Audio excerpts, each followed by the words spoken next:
ഇനി നമുക്ക് അപഗ്രഥന ചോദ്യം നോക്കാം. 1. വീരാളിപ്പട്ടു ഉരച്ചു കയറ്റി വീരം പതുക്കെ പദം കൊണ്ട് തപ്പി വീരെന്ന് വിശേഷിപ്പിക്കുന്ന ആര് സന്ദർഭം വിശദമായി കുറിപ്പെടുക. ഇപ്പം ചോദിച്ച ചോദ്യം തന്നെയാണ് ഇവിടെ ചോദിച്ചിരിക്കുന്നത്. അതിൻ്റെ ഉത്തരം നോക്കാം. അപഗ്രഥന ചോദ്യം. ദുര്യോധനൻ പാണ്ഡവരുടെ ഇന്ദ്രപ്രസ്ഥം കാണാൻ സഹോദരന്മാർക്ക് എത്തുമ്പോൾ അവിടുത്തെ കാഴ്ചകൾ അയാളെ വിഭ്രമിപ്പിക്കുന്നു. ഇങ്ങനെ എഴുതിയാൽ പോരാ, കുറിപ്പെഴുതാൻ ആ കണ്ട കാഴ്ചകളൊന്ന് വിശദീകരിക്കണം. ഇത് ഖണ്ഡിക എഴുതണം. ഇതിനകത്ത് അവരൊക്കെ ഷോർട്ടാക്കി അതുപോലെ. 2. തങ്ങൾ ചെയ്തിയിടും ദുരാചാരമെല്ലാം തങ്ങൾക്ക് തന്നെ ഭവിച്ചിടുമല്ലോ. ഈ പഴമൊഴി വിശകലനം ചെയ്ത് കുറിപ്പെഴുതുക. ഒരുവൻ്റെ തെറ്റുള്ള ശിക്ഷ അവൻ എന്തായാലും ലഭിക്കൂ എന്നത് ലോകനീതിയാണ്. പാണ്ഡവരോട് ദുര്യോധനാദികൾ വളരെയേറെ ദ്രോഹങ്ങൾ ചെയ്തിട്ടുണ്ട്. അവർ ഇപ്പോൾ പരിഹാസ്യരാകുന്നത് വിധി നിയോഗമെന്ന് സൂചന. പാണ്ഡവരെ പലതരത്തിൽ പല വിധത്തിൽ ഉപദ്രവിച്ചിട്ടുണ്ട്. ഭീമനെയൊക്കെ വെള്ളത്തിലിട്ട് മുക്കി കൊല്ലാൻ നോക്കി. അതുപോലെ വനവാസകാലത്ത് അവർ താമസിക്കുന്ന വീട് മെഴുകൊണ്ട് ഒരുത്തിനെ കൊണ്ട് ഉണ്ടാക്കിച്ചിട്ട് അത് തീ വെച്ച് നശിപ്പിച്ച് അവരെ കൊല്ലാൻ നോക്കി. ഇങ്ങനെ അവർ കുടിക്കുന്ന വെള്ളത്തിൽ വിഷം കൊണ്ട് കലക്കി, ഇങ്ങനെ ഒത്തിരി കാര്യങ്ങൾ ചെയ്തിട്ടുണ്ട്. അപ്പോൾ അവരിങ്ങനെ ഒത്തിരി പാപങ്ങൾ, ഒത്തിരി തെറ്റുകൾ ചെയ്തിട്ടുണ്ട്. അതിൻ്റെ ഒരു ചെറിയ ശിക്ഷയായി ഇവിടെ വെള്ളം കുടിച്ചതും ഏറെ മുമ്പിൽ അപഹാസ്യരായത്. 3. പ്രാണികൾക്ക് സഹിക്കാവുന്നതല്ല ഹാഹാ മഹാകഷ്ടം. എന്താണ് പ്രാണികൾക്ക് സഹിക്കാനാവാത്തത്? ഹാസ്യം സാമൂഹ്യ പരിഷ്കരണത്തിലുള്ള ഉപാധിയാണെന്ന അഭിപ്രായം സഭാപ്രവേശത്തെ അടിസ്ഥാനമാക്കി പരിശോധിച്ച് നിരൂപണക്കുറിപ്പ് തയ്യാറാക്കുക. ഇതൊക്കെ കുറിപ്പ് എഴുതാൻ ചോദിക്കുന്നതാണ്. ഹാസ്യം സാമൂഹ്യ പരിഷ്കരണ ഉപാധിയാണ്. അതിലൂടെ സാമൂഹ്യ തിന്മകളെ അകറ്റി സമൂഹത്തെ ശുദ്ധീകരിക്കാൻ കഴിയും. ചിരിയിലൂടെ ചിന്ത എന്നതാണ് തത്വം. നമ്മൾ ചില ഫലിതങ്ങളൊക്കെ പറയുമ്പം അതിനകത്ത് ചില കാമ്പ് കാണും, കാതൽ കാണും. അത് ഭാവിയിൽ ചിന്തയ്ക്ക് രൂപമാകും.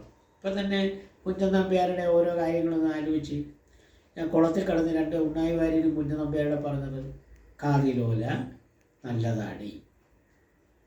കാതിലോല എന്ന് പറഞ്ഞപ്പോൾ ആദ്യം കമ്മലിനെ കുറിച്ചും പിന്നെ തോഴിയുടെ കയ്യിലിരിക്കുന്ന താളിയെക്കുറിച്ചുമാണ് സ്ത്രീകൾക്ക് തോന്നി. പക്ഷേ കുറേ ചിന്തിച്ചാലെന്ത് തോന്നും? കാതിലോല നല്ലത് ആളി. യഥാർത്ഥ സൗന്ദര്യം ആ തോഴിക്കായിരുന്നു. ഇപ്പോൾ സൗന്ദര്യം ഉണ്ടെന്ന് വിശേഷിപ്പിക്കുന്ന ഉന്നത ജാതർ യഥാർത്ഥത്തിൽ പക്ഷപരിഷ്കാരികളായി സൗന്ദര്യം കൃത്രിമമായിട്ടുണ്ടാക്കുന്നതാണ്. എന്നാൽ നൈസർഗികമായ ആ സൗന്ദര്യം ആ തോഴിക്കായിരുന്നു. അത് ചിന്തിപ്പിക്കുന്ന. അപ്പോൾ ആ ഫലിതത്തിലൂടെ നമ്മളെ ചിന്തിപ്പിച്ചു. അങ്ങനെയുള്ള അദ്ദേഹത്തിൻ്റെ ഫലിത പരിഹാസങ്ങൾ ശ്രദ്ധിച്ചാൽ നമുക്ക് മനസ്സിലാകും. രാജാവിനോട് അടിയന് പാൽപ്പായസത്തിൻ്റെ കയ്പ് ഇഷ്ടമാണ്. പാൽപ്പായസത്തിന് കയ്പല്ല, ഇനി മധുരവും രുചിയും സ്വാദുമൊക്കെ ഉണ്ട് എന്നുള്ളതാണ് കുഞ്ചൻ നമ്പ്യാർ അർത്ഥമാക്കിയത്. ചിന്തിച്ചാൽ മനസ്സിലാകും. അപ്പോൾ ആ ചോദ്യങ്ങൾക്ക് ഉത്തരം നിങ്ങൾക്ക് എഴുതാവുന്നേ ഉള്ളൂ. 3ാമത്തെ ചോദ്യം. അപ്പം ഹാസ്യം എന്ന് പറയുന്നത് സാമൂഹ്യ പരിഷ്കരണ ഉപാധിയാണ്. അതിലൂടെ സാമൂഹ്യ തിന്മ അകറ്റി സമൂഹത്തെ ശുദ്ധീകരിക്കാൻ കഴിയും. ചിരിയിലൂടെ ചിന്ത എന്നതാണ് തത്വം. പാഠഭാഗത്തെ ദുര്യോധനൻ്റെ ദുസ്ഥിതിക്ക് അയാൾ അർഹനാണ്. കാരണം ദുര്യോധനെ ഇവിടെ വീഴ്ത്തിയത് അയാളുടെ അഹങ്കാരമാണ്. ഒരിക്കലും അഹങ്കാരം നമ്മളെ സദ്ഗതിയിലേക്ക് കൊണ്ടുപോവുകയില്ല, ഉയർച്ചയിലേക്ക് കൊണ്ടുപോകത്തില്ല. അഹങ്കാരമുള്ളവൻ താഴെ വീഴും, താഴടിയാകും. അപ്പോൾ അഹങ്കാരിയായാൽ ഈ പാണ്ഡവരുടെയും പാഞ്ചാലിയുടെയും മുമ്പിൽ ഞെളിയാനായിട്ടാണ് വന്നത്. അതിലാണ് വലിയ പട്ടുമൊക്കെ ധരിച്ച് വലിയ പുഴുവും കളപ്പവും ചാത്തും എല്ലാം തൊട്ടും എല്ലാം റെഡിയായി വന്നത്. പക്ഷേ അഹങ്കാര നിമിത്തം അയാൾ വീണു. അതെല്ലാം വെള്ളത്തിൽ ഒഴുകിപ്പോയി, പരിഹാസത്തിന് മാത്രമാകുകയാണ്. അപ്പോൾ ആ കാര്യങ്ങളൊക്കെ വെച്ച് നിങ്ങൾക്ക് ഉത്തരവെഴുതാം. വിലയിരുത്തൽ ചോദ്യം നമ്മൾ പാഠാപഗ്രഥനവുമായിട്ട് ബന്ധപ്പെട്ട് നിങ്ങൾക്ക് എഴുതാവുന്നതാണ്. വർണ്ണനാപ്രധാനമായ സാഹിത്യ രൂപമാണ് തുള്ളൽ. സഭാപ്രവേശത്തിന് ഉദാഹരണം കണ്ടെത്തി നമ്പ്യാരുടെ വർണ്ണനാ പാഠവത്തെക്കുറിച്ച് ലഘുവിന്യാസം തയ്യാറാക്കുക. ഈ പാഠം മുഴുവൻ വർണ്ണനകളാണ്. ദുര്യോധനാദികൾ സഹോദരന്മാരോട് പറഞ്ഞ് യുദ്ധം പറഞ്ഞ് ദുര്യോധനൻ വരുന്നത് തൊട്ട് എല്ലാം വർണ്ണനകളാണ്. വെള്ളസ്പടിക സ്ഥലത്ത് വരുന്നതും അയാളവിടെ കാണിക്കുന്നതും പിന്നീട് പച്ചരത്നക്കല്ല് കൊണ്ട് കെട്ടിയ കുളത്തിൻ്റെ വക്കിൽ വരുന്നതും അപ്പോൾ തോന്നിയതും അവിടെ അതിനകത്ത് സംഭവിക്കുന്നതും എല്ലാം വർണ്ണനകളാണ്. ഇപ്പോൾ കുഞ്ചൻ നമ്പ്യാരുടെ ഈ തുള്ളൽ വർണ്ണനാ പ്രതീതമാണ്, വർണ്ണന നിറഞ്ഞതാണ്. ആ വർണ്ണനാ പാഠവും ആണ് ഈ കൃതിയെ മനോഹരമാക്കുന്നത്. ഇപ്പോൾ പാഠാപഗ്രഥനം വെച്ചുകൊണ്ട് നിങ്ങൾക്ക് അതിന് ഉത്തരം എഴുതാം. പണ്ടു നീ നമ്മെ കയറുകൊണ്ട് കെട്ടി കൊണ്ടുകയത്തിൽ പിടിച്ചു മറിച്ചു. ഇവിടെ പരാമർശിക്കപ്പെടുന്ന സൂചിത കഥ കവിതയുടെ ഭാവപ്രകാശനത്തിന് വിഴിവേകിയത് എങ്ങനെയെന്ന് അപഗ്രഥിച്ച് കുറിപ്പ് തയ്യാറാക്കുക. മുമ്പ് നടന്ന ഒരു സംഭവമാണ്, അവരുടെ ബാല്യകാലത്ത് നടന്ന സംഭവമാണ്. കയറി കെട്ടി കയത്തിൽ താഴ്ത്താൻ ശ്രമിച്ചതാണ്. ആ സൂചിത കഥ ഇവിടെ എങ്ങനെ വന്നു? അന്ന് നീ എന്നെ അങ്ങനെ ചെയ്തു, ഇന്ന് നീ എൻ്റെ കുളത്തിൽ വന്ന് എൻ്റെ തോട്ടി വന്ന് നീ ഇവിടെ വെള്ളം കുടിക്കേണ്ടി വന്നു. അപ്പോൾ ഭീമൻ കുറച്ച് ആക്ഷേപങ്ങൾ പറഞ്ഞെന്താ, നിങ്ങളുടെ നാട്ടിൽ നല്ല വെള്ളമൊന്നും കിട്ടാഞ്ഞിട്ടാണ് ഇവിടെ വന്നത്, അതോ നിങ്ങളുടെ വെള്ളത്തേക്കാൾ നല്ലതാണ് ഞങ്ങളുടെ തോട്ടിലെ വെള്ളം, ഇമാതിരി കുറേ പരിഹാസങ്ങളൊക്കെ പറഞ്ഞു. ഇതൊക്കെ ഈ ഭാവപ്രകാശത്തിന് വീഴുവേകിയിട്ടുണ്ട്.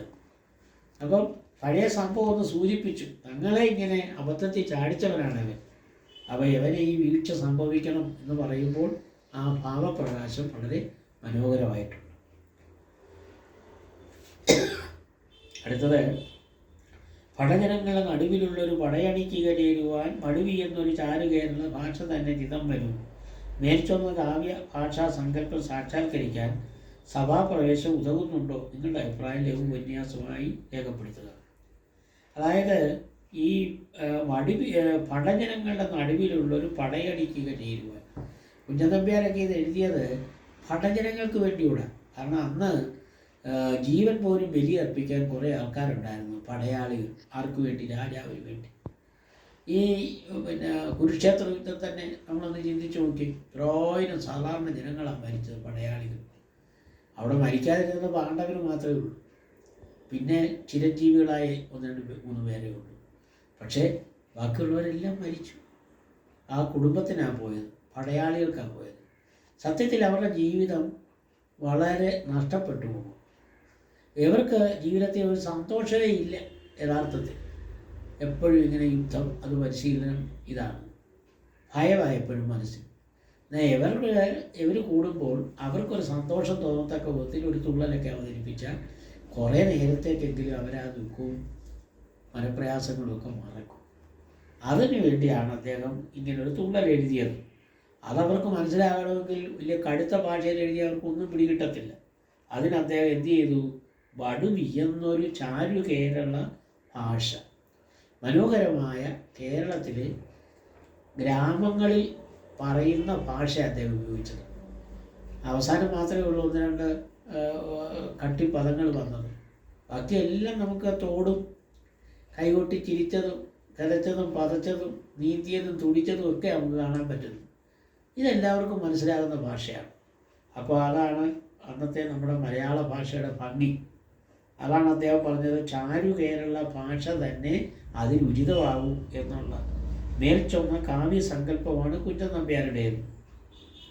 അത് സഭാപ്രവേശത്തിൽ ഉതകുന്നുണ്ടോ എന്ന് ചോദിച്ചാൽ 100% ഉതകുന്നുണ്ട്. സഭാപ്രവേശം പറയുന്ന തുള്ളൽ ഇത്രമാത്രം ജനങ്ങൾ ഏറ്റെടുത്ത ഒരു തുള്ളലാണ്.